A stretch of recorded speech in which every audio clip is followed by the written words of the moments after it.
Don't do drugs. That's the message of the video. We're good to start. Welcome everybody to What's a Jew to Do. Today is our Hanukkah day. Because we have a new face, why don't we go around in a circle and introduce ourselves? I'll start. I'm Rabbi Vaisberg. I'm John Grayvan.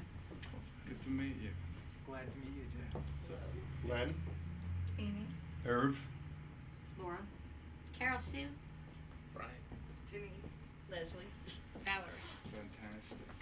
So today we're talking about Hanukkah, and just to remind you, next week we won't be having class here. Rather, at 7 p.m. there will be the communal candlelighting at the JCC, which is on Oak Tree Boulevard, just north on Oak, or I guess just west on Oak Tree from the PNC Sugar Tree Plaza, the PNC Bank Sugar Tree Plaza.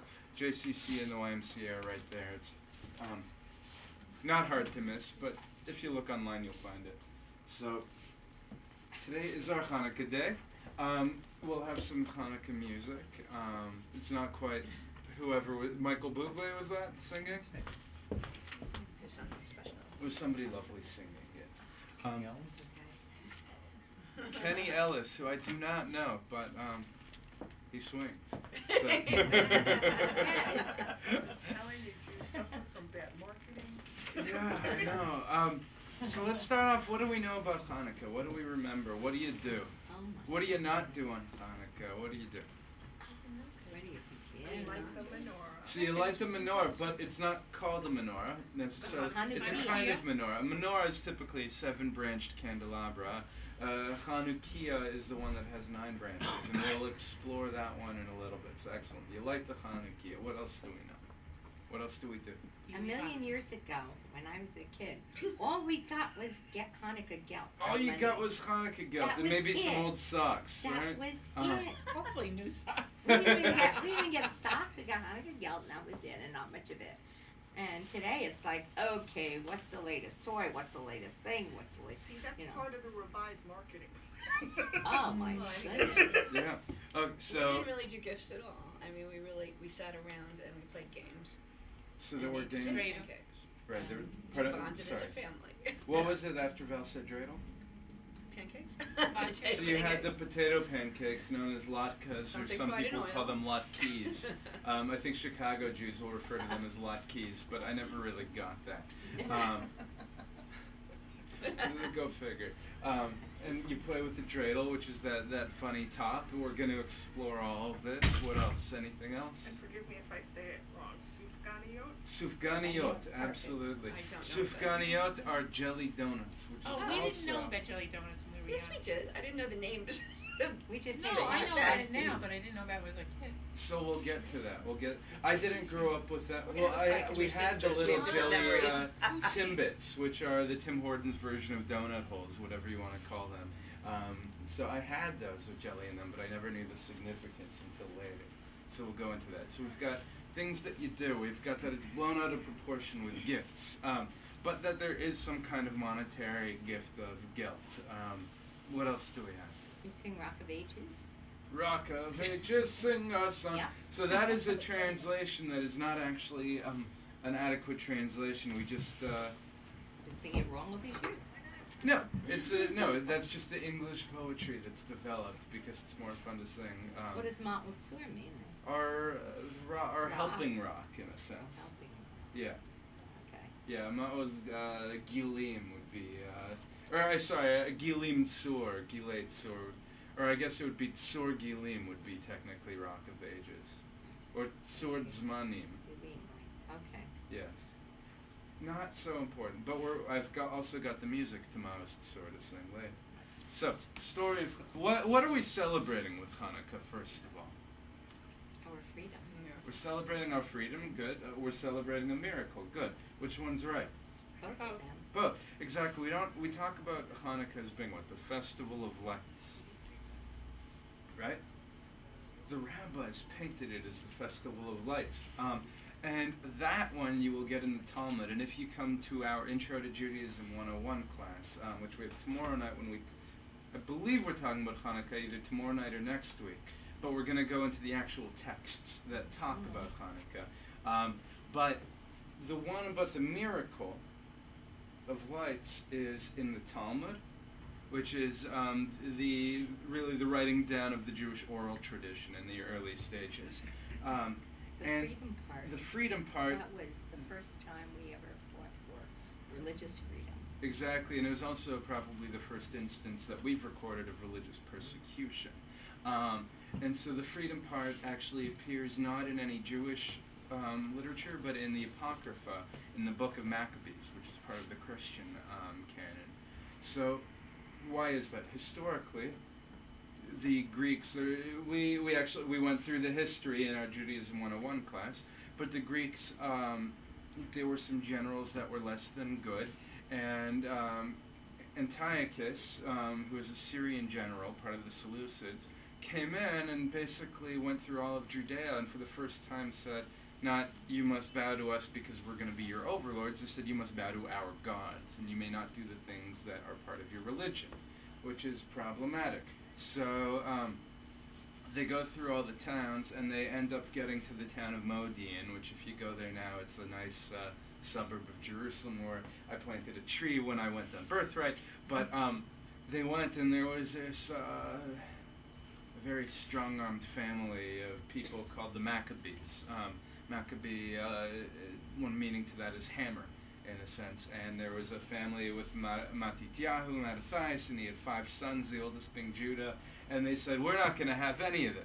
And they fought, a bunch of Jews fought against a major Greek army. And the historical miracle is that through guerrilla warfare, we won this war against a major power, and we won our freedom, which is spectacular. The rabbis, as a theological decision, were not fond of saying we have a holiday celebrating human empowerment. We need God in this. So the rabbis talked about another miracle that may have happened, it may not have happened, we don't know, of the temple was desecrated, pagan gods had been worshipped, and their idols had been worshipped, and a lot of you can't use things that were used. You can't use things for sacred ritual that have been used for idolatrous purposes. You can't use oil.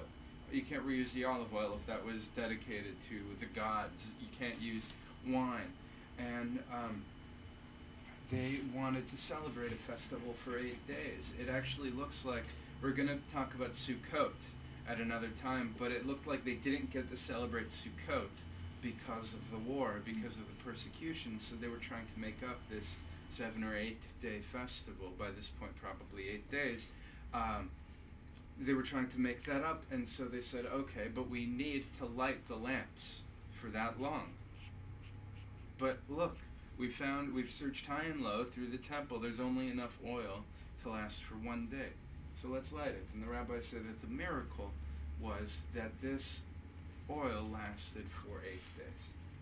That it kept the menorah, and this time it was the menorah, the 7-branch candelabra, burning for 8 days. And so that is the miracle of Hanukkah, the festival of lights. So we have the rabbi's miracle, we have the historical miracle. So really it's freedom to celebrate as Jews, freedom to worship, freedom against religious persecution, and it's miraculous, in a sense, intervention that if you want to celebrate, if you want to do what's important, you will be supported in doing that. So that's the story. That's right. I never heard the part that they had planned to do it for 8 days.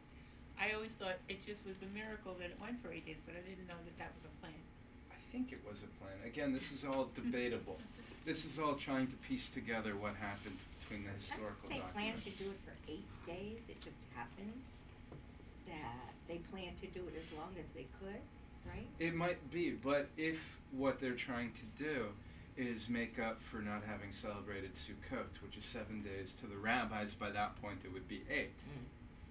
Then it would make sense that that's how long they were trying to go for. But again, this is speculation based on what information we have and what information we don't It's have. interesting, I find that we have this festival of lights. Other religions also celebrate Yes. lights when we need it the most in the middle of the winter. It happens to be that seasonally we also have this holiday conveniently around the same time as the winter solstice. It is over the winter solstice. It's typically it starts the 25th of Kislev, which this Today is the 19th, now the 20th, so it starts in 5 days. Don't remind me, I haven't finished writing. Okay, it starts in 5 days. And then it goes until the 2nd of Tevet, which is another month in the Hebrew calendar. If you have your handy-dandy chart we gave out a little while ago. And so it seasonally does make sense in the realm of religion that there is a holiday there. Everybody has a holiday in the middle of the And winter. it's no mistake that Christmas is the 25th of December because that was stolen from the 25th of Kislev. I'm not going to comment on who stole what. Well, okay, it's all coincidental. We go with that. Right. It's But interesting that they just had, in the Indian Diwali. religion, they just had Diwali, which is also a festival of in lights. Hinduism, exactly. So it makes sense that you want to celebrate brilliance and light. And so maybe this is a time, because I mentioned we would talk about Christmas a little bit. And it's interesting because Hanukkah is not a big holiday. We call it a minor holiday. All those rules that we talked about for celebrating Chag, for celebrating the festival days of you're not allowed to work, none of those rules apply on Hanukkah. There's nothing you're not allowed to do because it's a holiday. You don't get work off for Hanukkah unless you feel like taking a vacation. If your boss is ignorant and you want to say, I want to take off Hanukkah, go ahead, but just know that that's on you and not on God. Because there's no Hanukkah in the Torah. It's really that there was something great that happened, so let's celebrate it. And so Christmas, in a sense, has very much elevated the status of Hanukkah because a lot of us want to say, me too. Especially when I was a kid. Everybody gets these awesome Christmas presents. It has nothing to do with the meaning of Christmas, that it's celebrating the birth of Jesus. It's just all these kids are having this awesome holiday, so I want an awesome holiday too. So we say, okay, instead of Hanukkah Geld, 8 days of presents. And I always said as a kid, why aren't I getting 8 days of presents? I'm only getting one present. I was very thankful, Mom and Dad, for that present.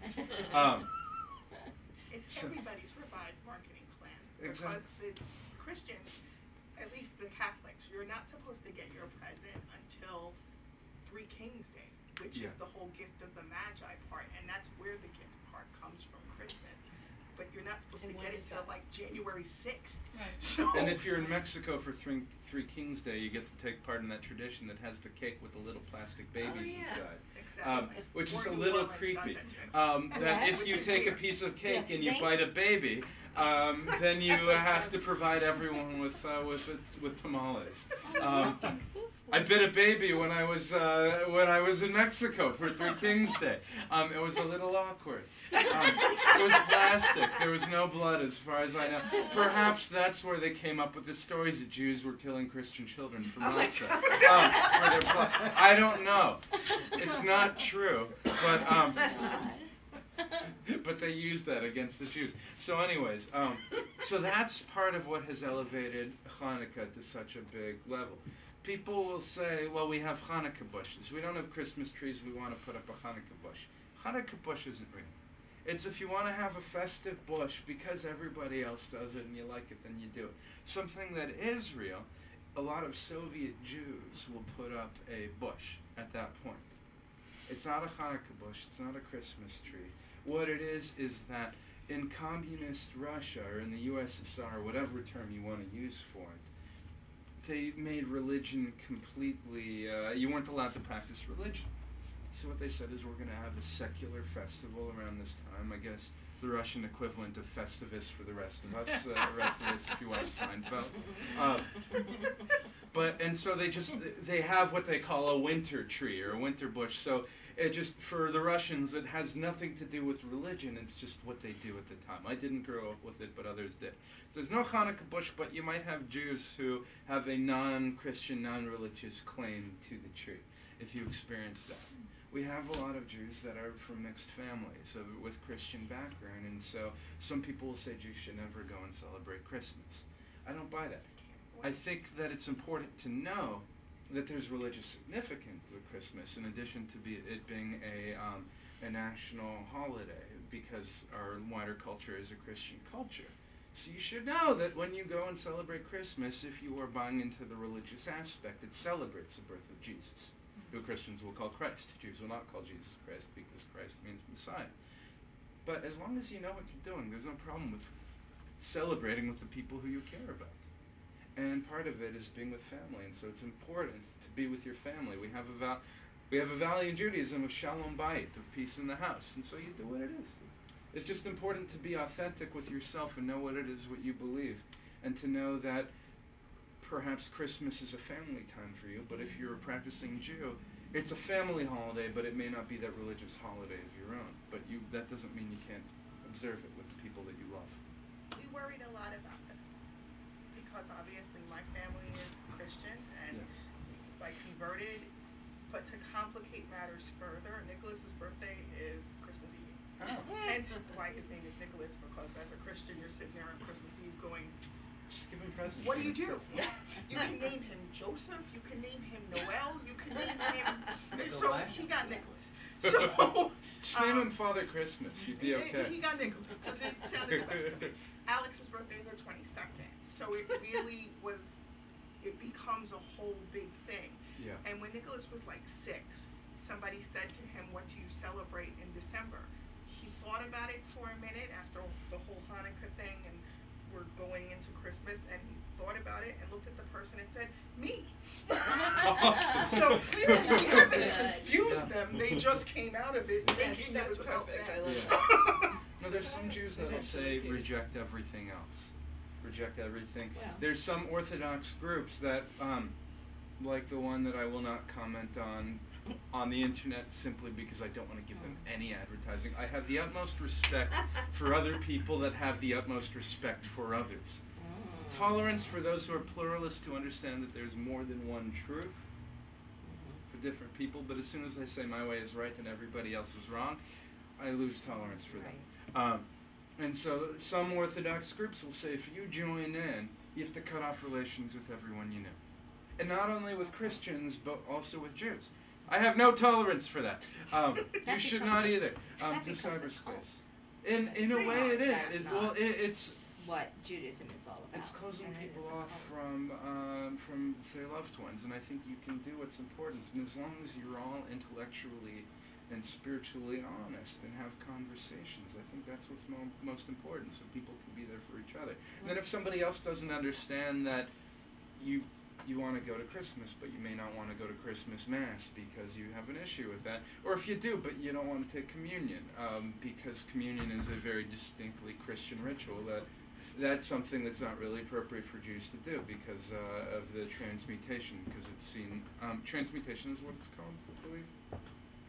The idea that when you bite into the wafer, it essentially turns into the flesh of Jesus that you're partaking in, and that's something that Jews shouldn't do. I have to tell you, I've done it all. Really? I have. Well, you were hungry, and they brought That's out what I was lunch. thinking.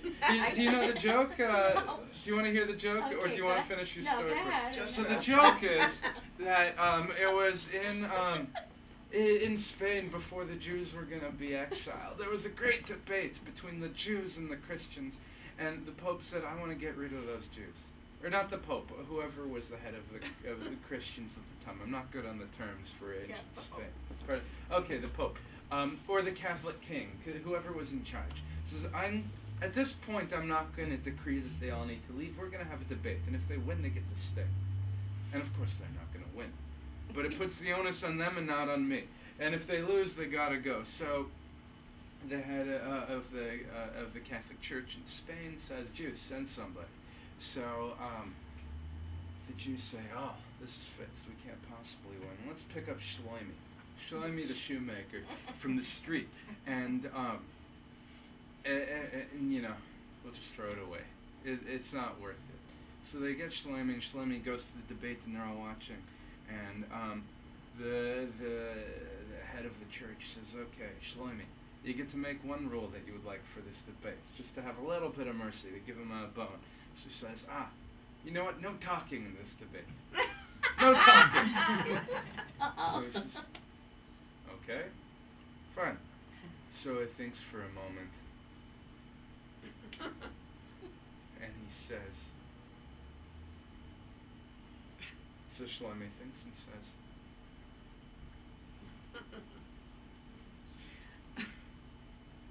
And then the priest, or the head of the church, thinks for a moment. And he says, and then Shlomi says, and then the priest pulls out wine and a wafer. So Shlomi pulls out an apple and he takes a bite. And the head of the church says, Shlomi, you win. I don't know how you did it. I don't know how you did it. But you get to stay. And so they go back to their people, and the head of the church, and the people are like saying, what the hell's going on? What the heck is going on? They're not going to say hell. And he says, well, I brought up the Holy Trinity. And then Shlomi pointed out that there was just one God. And then I pointed out, well, God is in this place, right here. Right here. And then he said, but God is everywhere. And then I pulled out the wine and the wafer to symbolize the blood and flesh of Christ. But then he pulled out an apple to demonstrate the original sin. And I realized that I had a mind here who I could not defeat. And meanwhile, the Jews go to Shlomi and they say, Shlomi, you're not that smart. How did you beat him? Oh, well, he said we Jews have 3 days. And I said, no one is leaving. And then he said, then he said, no one can stay here. And I said, we are staying everywhere. And then he pulled out his lunch and I pulled out mine. So it's all relative. It's all relative. But if you're hungry in church and you're Jewish, you should not eat the wafer, because it means something very different, and it's essentially it's the equivalent of being baptized as a Jew. No, you ate the wafer. It's okay, you're forgiven. It was a cookie. But just the religious significance is it's one of those very I can't remember the term, the Catholic term, It's but transfiguration or something. Transubstantiation. But it's also one of those very important rites like baptism in the Catholic life, that it's important, that it's strictly something for those who acknowledge that Jesus is Christ. So it's less for our theological significance and more for the theological significance of those who would engage in that practice. In the same way that non-Jews are welcome up on our bima, especially, but the thing that they shouldn't, the bracha that they shouldn't say until they've converted, taken on, is Asher Kitshanu b'mitzvotav, any blessing that says God who sanctified us in His commandments, because you only really should say that authentically if you are actually obligated in those commandments, and you're not obligated to fulfill them until you convert in and take on that obligation. So it's inauthentic to say them if you're not Jewish, but so something until you really take on that obligation for yourself. But so it really, so a lot of the rituals you can do them, but you want to think about the meaning of those who hold on to them and whether it really makes sense for you to do it. If you do the Christian ritual, it's as if you're really buying into that, which, if you buy into that, go ahead. Brian, we went to, a couple weeks before we got married, a friend of mine lost her brother, and she was Catholic, and so we had this whole discussion about what you should do, what you shouldn't do, and he goes, I just know I'm not supposed to eat the cookie. And I said, okay, great. And so then, as he's served cookies? That's a great piece of flesh. So he says to me, after we leave this funeral, he goes, I don't really know how they were fat Gentiles. That's a workout unto itself. With the sit-stand meal, if you do that once a week, you should be thin forever. So, Indians have yoga, Christians have the benches where you kneel. And he's going, really? That was tiring just looking. The first time I saw one of those benches, I put my feet up. I felt... Anyway, so okay, that... wait. So Carol said, go ahead. And then we move back to Hanukkah if there are no more questions on Jews and Christmas. This is sort of Hanukkah-ish. Hebrish. Okay, so one time, Hanukkah, Hanukkah, Christmas, it came out the same night. and so we had a Friday night service, and we did something on Friday night, and then I went to midnight mass with someone, and I sat up on top where the Pope usually sits. And it was the best time I ever had. It was really good great. seats. Yeah, I loved it. I could see everything. And You have a big chair. Yeah, and Casey was with me at the time, and she said, Nana, Casey's Kelsey's granddaughter. she said, there's no baby in the cradle. I looked down and said, sure enough, there was no baby in the cradle. And just as I said that, and I said, I gotta find an explanation for this somehow, they came out with this little plastic baby, and they put it in the cradle. And then she was happy. But last As long year, as they didn't find the baby in a cake. last year I went to a Christmas party. I had never been to a real Christmas party before, and I was the only Jewess there, and feeling a bit uncomfortable at first, but then I got into all the eating and the food and everything, which is great. What but made it like a real Christmas party? I mean, as opposed to it was everybody was speaking Spanish except me. So a Spanish party. It was interesting. It was very interesting. But at midnight, they all sang "Happy Birthday" to Jesus, and I joined right in. And then they turned around to me, all of them, in perfect English, and said, "Happy Hanukkah." That's really nice. And I was so happy. That's I was really sweet. happy, That was and it was sweet. talk about ecumenical. I felt like, oh, I did it all. That was it. Yeah. That was That's the culmination. Actually, on the Bare Naked Ladies Christmas album, I thought it was hilarious when one of the tracks you get to it, and they break into "Happy Birthday to You," "Happy Birthday, Dear Jesus," because of all the Christmas songs I sang growing up in school, because that's what the choir sang in Canada, and then there was always the token Hanukkah song, "Dreidel, Dreidel, Dreidel," which I brought the music to. If you'd like to do that afterwards. I was the angel in the nativity. I was an angel with wings and everything. Amazing. what? I was an Nativity. angel in the nativity Oh. when I was in private school. Would you believe that? I was a potato I that was sang. getting made to a latke. Well, so the music I didn't bring was the Debbie Friedman song "I Am a Latka, I Am a Latka, and I Am Waiting for Hanukkah to Come." I made the costume. It was brown cardboard, like an Idaho potato. Just be happy they gave you cardboard for that, and not greasy. So, anyways, let's go back to Hanukkah ritual because it's already 7:02. Yeah, some people have choir to get to. Afterwards, so a Hanukkah ritual to commemorate that it's the festival of lights. Of course, we have the Hanukkah, and the way you do it is that you the Chanukiot are sometimes lit with oil, as was the menorah. Sometimes you use wax candles. There is a discussion in the Talmud of what kind of oil you may use, what kind of oil you may not. Olive oil tends to be a good go-to, but just candle oil, whatever. I don't know which ones burn well. And now which they ones have don't. electric ones. Exactly, they have electric ones. A lot of rabbis discourage the electric one, but if you don't have anything else, use an electric one. But it's better to use something that goes out because it feels appropriate. And traditionally, you're not supposed to use the light of the candle for something. For lights that are just symbolic of you're lighting it to celebrate light, the candles should just be there for themselves. And if you want to read by candlelight, you should use different candles. The way it works is I have pictures actually for everybody.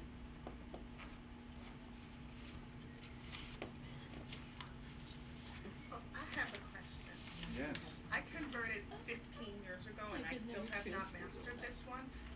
I have heard that your Hanukkah candles are supposed to be sold in a box. That's exactly how many you need for Hanukkah. I have never gotten it right. There is So I am clearly just so stupid. You want to go to page 2? No. I Yeah. have leftovers every Oh, year. sorry, that was one for you. I don't know why I only What are you gave you supposed one. to It do was then? a I little don't bit. know what it There's is, there are but more I coming have around. That was never an over. mastered that. So I don't know. I have a big So pot of you bread. don't I'll have let to it buy be. them in a box, but you may, and Judaica shops will often sell them. For those little thin ones, you should store them in a freezer. It keeps them burning longer and it makes them less likely to break. You can go to Judaica. Pardon me? What stops it from dripping over? Having it Fair aimed question. perfectly straight, having it balanced perfectly straight up, and Not having any wind, otherwise they drip. It's hard to master that one. Okay. So Now, yes. between the Hillel and what was the other one? Shammai. That's Shammai. First, I'll get there. I'll get there. All right. So if you go to the inside of the first page, you'll see a page that looks like this. I've got some important Hanukkah symbolism on there. What you have the Chanukiah, and you'll see that there are 8 branches. And then you have the one that's in the middle. It's not always in the middle. What you need for a Chanukiah to be kosher is that there are 8 candle spots in a line at the same level. And then you have a 9th. And that's a shamus, and you like that one, and then you use... The shamus is literally the helper. You have a shamus in a synagogue, a person that does a lot of work towards whatever goal you have.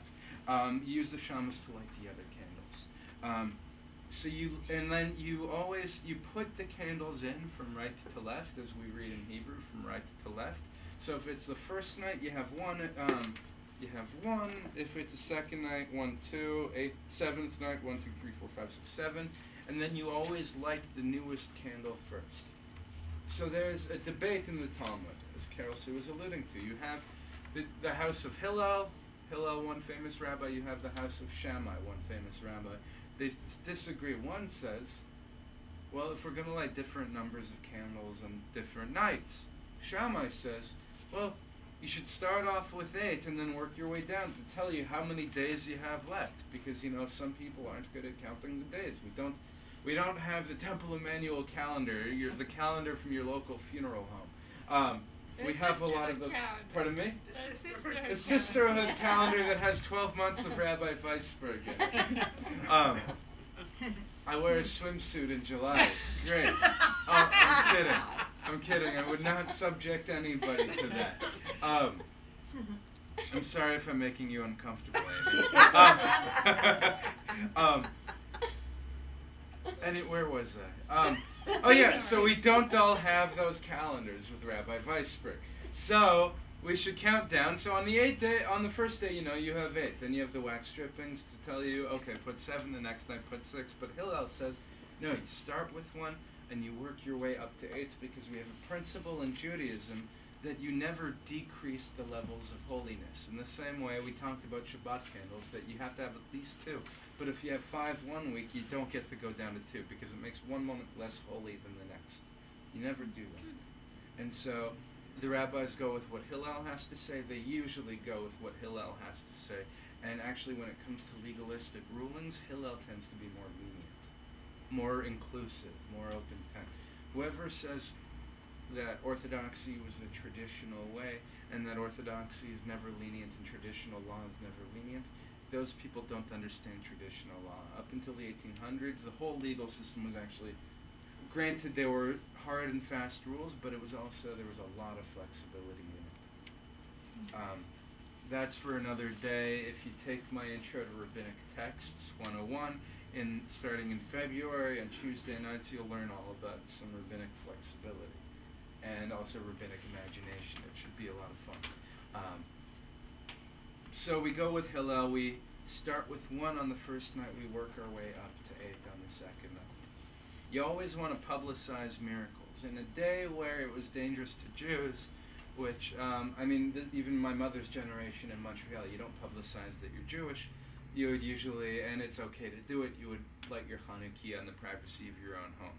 Traditionally, to publicize the miracle, because you always want to make known a great miracle, you would put the Chanukiah in your window.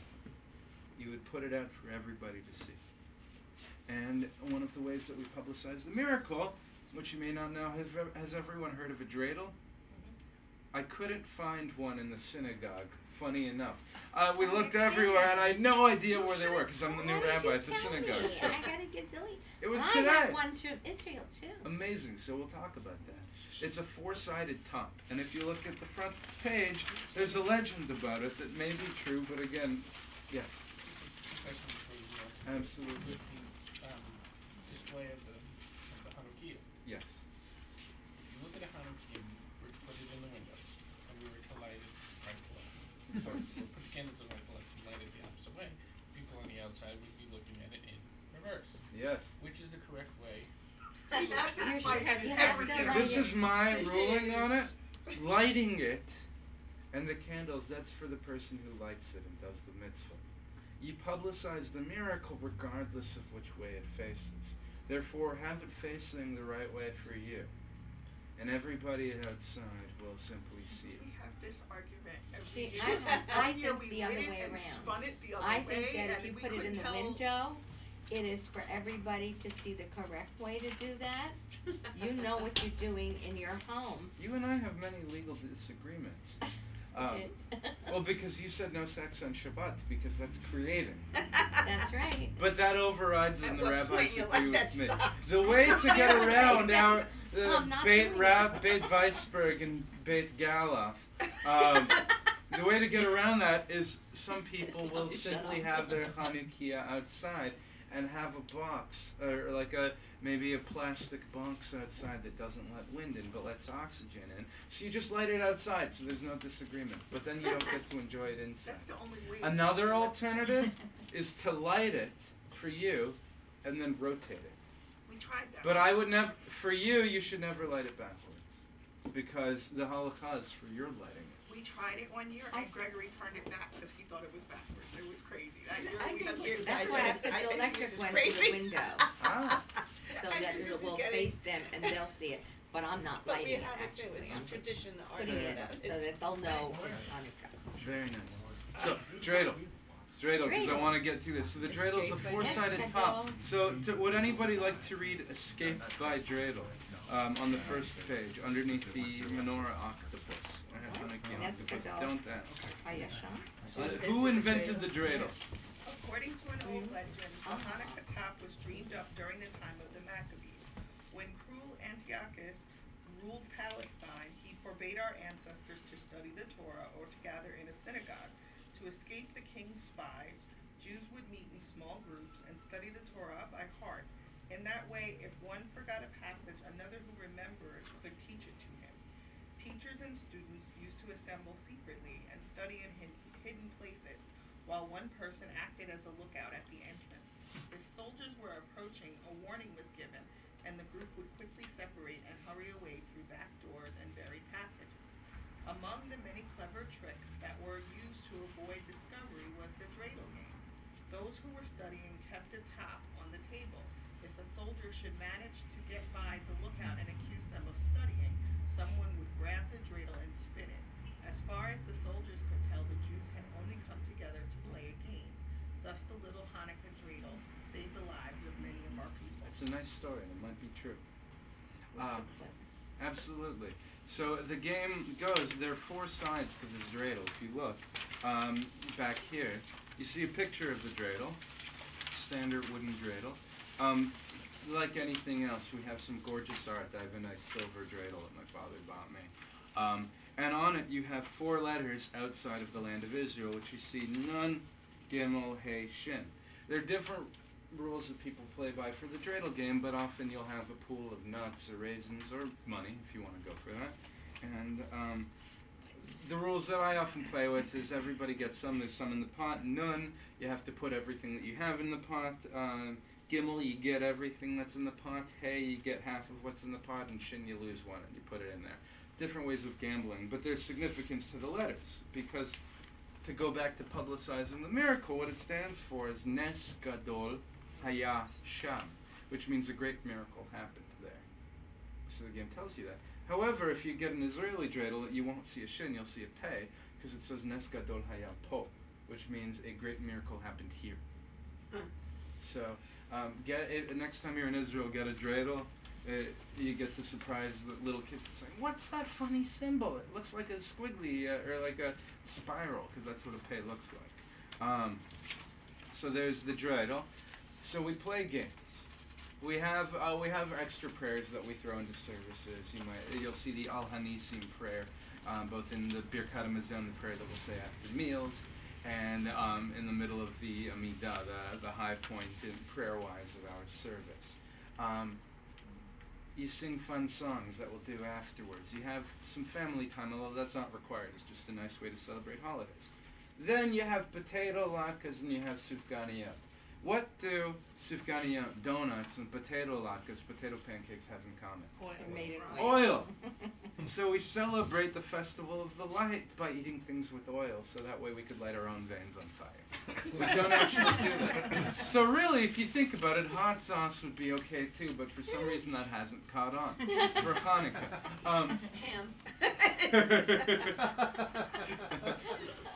But Thank goodness my children are not and there's doing actually another holiday we'll get to, Lag BaOmer, that's much more about fires. But Hanukkah is a festival of the oil because we're celebrating the oil. So you might have potato pancakes, and there are a lot of really phenomenal recipes that people have put together to be creative about this. You should always look that up. Some people will put zucchini, some people will make them flavored in different ways. And there's the great debate over whether you should eat them with applesauce or with sour cream. And some people will just say, too bad, I'll eat both. Right. Exactly. Sufganiyot, in Israel, they have really delicious jelly. You don't need to have jelly in it. That's just often what people will get. Here's Carl Clapper. Wait, where's Carl Clapper? Coming in door. Ah. Carl, I heard you might join us. Welcome. Hello, Carl. Thank Welcome. you. I'm Rabbi Vaisberg. Nice to meet you. Nice Rabbi. to meet you too.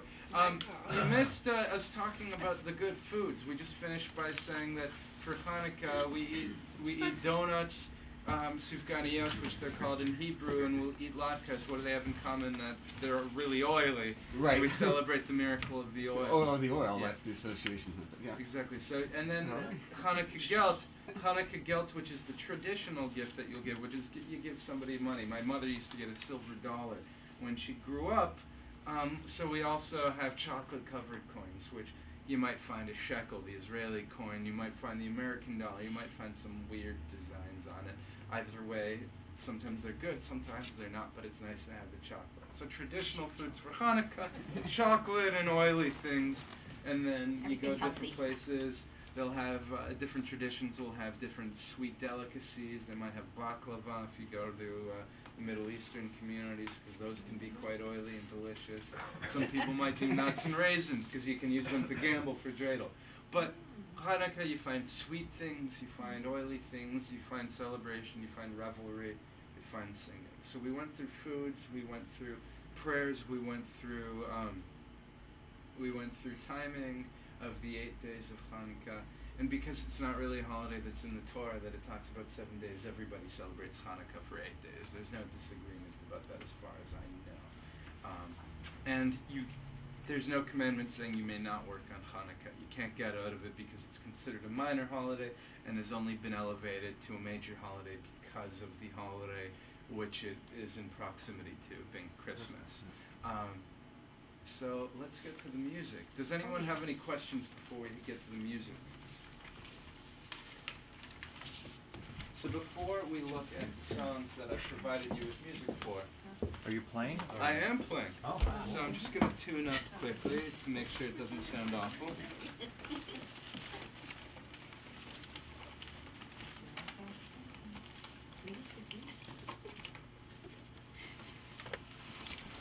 And I'll teach you a couple of songs. Maybe we should have a piano here in the bookstore. Maybe. It would be easier.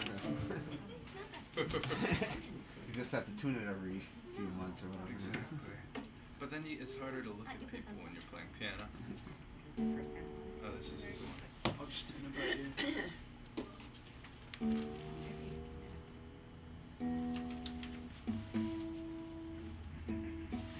Sister loves Christmas, so she goes and she chops her own tree down every year. That's Her impressive. tree looks very confused because her tree has dreidels and stuff all over it, and her Christmas tree has dreidels and stuff. So she talks about having a Christmas house. Yeah, well, the tree is a pagan symbol anyhow, so it's just because Martin Luther was German and that was the local pagan culture. This definition with the pine tree. Conversation for a later time. Yeah. Some people, how much time do we have? I just want to make sure I don't keep. Oh, It's the end of class, so That's okay. we'll do. Okay, so All right, we'll don't do worry about it. some of I'll the wait. songs in here. So, I'm not so we're not gonna sing the actual blessing because we don't have lights to light. But I'll teach you, for those of you who don't know it, the melody that is very distinct for Hanukkah. And some people will sing it for their Shabbat candle lighting, and that's not wrong, but that's not the Shabbat candle lighting melody. People just like it and extrapolate and use it. So it goes like this. Ya la la la la la la. Ya la la ya la la la la. Ya la la la la ya la la la la. Ya la la la la la la la. Ya la la la la ya la. Should we try that all together? So I'll do a couple of pieces. So repeat after me. Ya la la la la la la. Your turn. Ya la la la la la la. Ya la la la la la la la.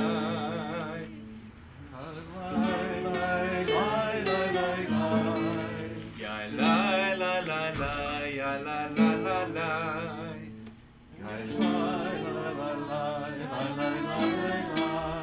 Ya la la la la ya la la la ya la la ya la la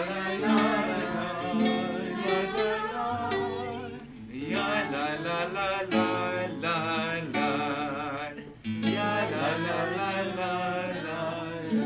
Nice. Let's try it all together. Ya la la la la la la. Ya la la la la la la la. Ya la la la la ya la la la la. Ya la la la ya la la la. Ya la la la la la. Nice. Let's do one. We'll do one more, and then I encourage you to learn the rest of it. That is here. This one. Do we have any fans of Peter, Paul, and Mary? Of course. Fantastic. So this is a nice song that they put together. So let's turn to the back. Raise your hand if you know this. Okay. So I'll teach you the chorus, and then I'll sing the verses. So, don't let the light go out. It's lasted for so many years. Try that. Don't let the light go out. It's lasted for so many years. Don't let the light go out. Let it shine through our love and our tears. Try that. Don't let the light go out. Let it shine through our love and our tears. Let's try that. Don't let the light go out. It's lasted for so many years. Don't let the light go out. Let it shine through our love and our tears. Light one candle for the Maccabee children, with thanks that their life didn't die. Light one candle for the pain they endured when their right to exist was denied. Light one candle for the terrible sacrifice justice and freedom demand. And light one candle for the wisdom to know that the peacemaker's time is at hand. Don't let the light go out. It's lasted for so many years. Don't let the light go out. Let it shine through our love and our tears. Light one candle for the strength that we need to never become our own foe. Light one candle for those who are suffering a pain they learned so long ago. Light one candle for all we believe in, that anger not tear us apart. And light one candle to bind us together with peace as a song in our heart. Don't let the light go out. It's lasted for so many years. Don't let the light go out. Let it shine through our love and our tears. What is the memory that's valued so highly that we keep it alive in that flame? What's the commitment to those who have died? We cry out they've not died in vain. We have come this far, always believing that justice will somehow prevail. This is the burden and this is the promise. This is why we will not fail. Don't let the light go out. It's lasted for so many years. Don't let the light go out. Let it shine through our love and our tears. Don't let the light go out. Don't let the light go out. Don't let the light go out. So, happy almost Hanukkah, everybody. Thank you. If you like learning more music, go ahead. There are lots of albums. If you ever want to download Jewish music to buy, the great website is oysongs.com. Oi is in oi! oysongs.com. So you can get more Hanukkah music. I would teach more, but we have to get going. So thank you, everybody. Thank you. And remember, next week, no class here.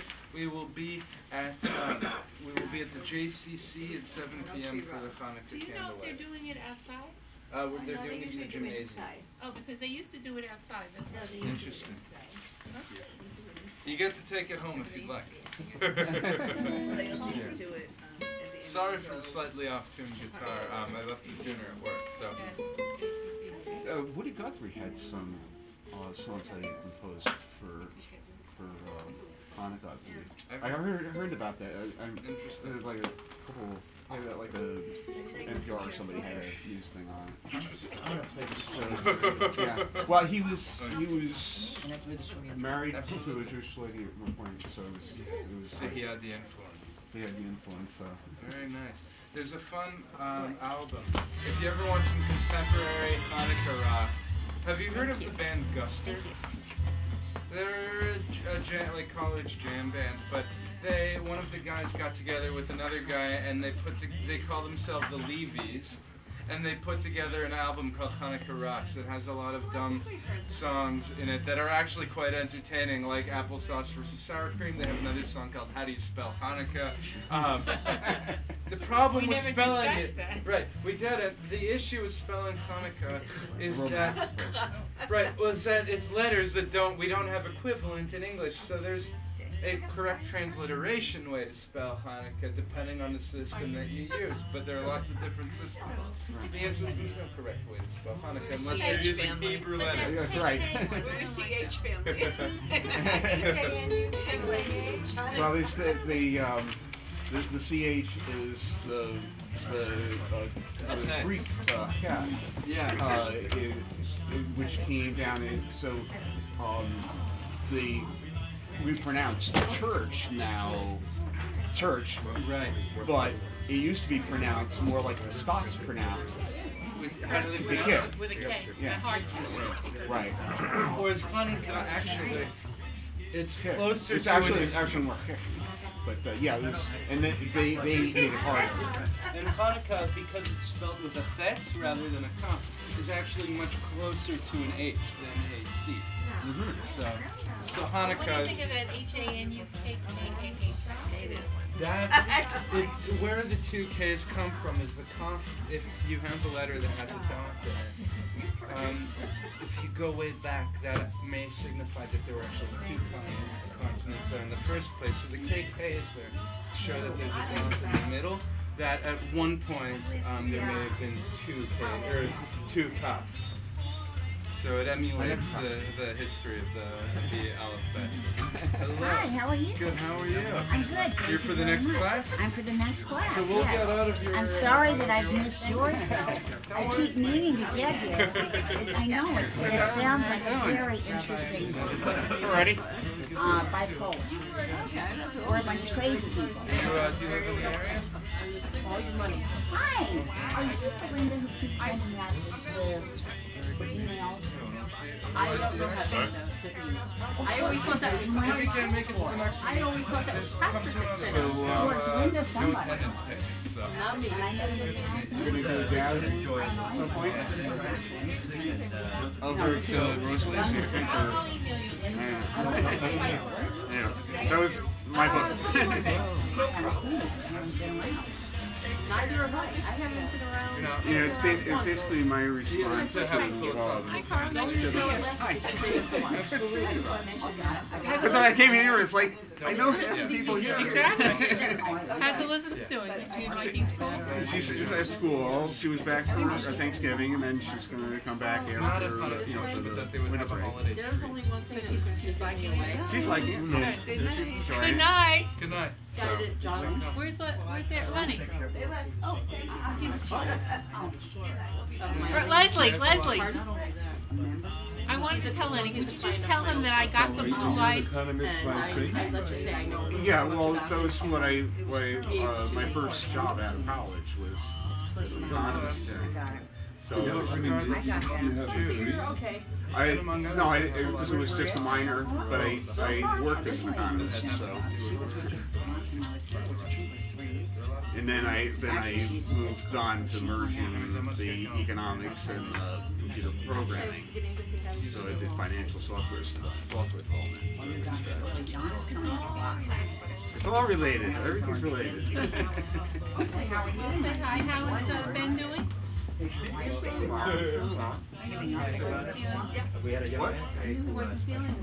Oh yeah, he was, but he seems to be over. Hopefully, It's like the last time that he went in for an attack, right, and then they basically got him, okay, tolerable. He comes out, and he comes right back in. Very nice. Nice. Hope to see you again next time. Yeah, I'll stop in. I have somebody to talk to. I guess so. Trying to. You need to autograph. Okay, great. You have a great show tonight. See you next time. So what do you think of it? Oh, okay. The Facebook page. You know more than I do. It's because I came at it, from my own background and whatnot. But recently I've been probably bought our special. I don't see it. Right, and it touches on a lot of the same points that I did, so from a different angle. And it's basically that atheism and of the type that you might call new atheism, whatever, which is I thought I did see that. Whitehead's term was sort of science. So I thought it was a picture. View of the world was not was an irrational response to the overly rational view of the scholastics. So they say, well, we want hard facts, and they replace reasoning with facts. Oh, maybe I didn't. So I get it as slightly different way that would be an excellent. So your name is John. Okay, very good. Okay. So This I saw before, but I never forgot about. So if you put the play that one week has come up? No, not this. Well, I don't know why that was. okay. Oh, you know, John. Oh, this is comfortable. And that's where you're going to see that's last week. Hold in the seat. Yeah, that's Why haven't you been around lately? when you were reading still. Yeah, there. Oh, okay, that's it. You just have to scroll down. It's So whether you're on much this, more on our page or on the other It was page, once you planned it. we should find the video. Oh, there's the It date. just it brings you into that world. You have to scroll down. Right. All right, thank But you. it's unfortunate that this happens on Facebook because we were wondering how we could not find stuff that we were posting. I fell asleep when I Found out about this page. And so we requested Facebook allow us to manage this page since it's us. So the one I go on should not be the one that says Bookstore Boutique Café. It should say, That's no reason. Yes, our main one is You get that second sure. one. We continued it. and if you scroll down there, you're gonna find it We're all. going to find everything. Okay. There it is. It's actually right there. Oh, okay, yeah, that I said. And the easiest way to get there is not get confused. You just type in Yeah. Facebook. It's touchbookstore.com and it automatically takes you to this. Oh, okay. So we always tell, I haven't in my head, that way, this try to make sure that we update both pages, but I have access to both pages. But this will always be the marketing where you'll see all the videos of the events. Thank you very much. So I apologize for No, the one where the I artist just figured it gets, wasn't posted yet. I didn't think it was good. I try to do it in 24 hours, transfer it, and then it takes about 10 hours to upload because I upload it again.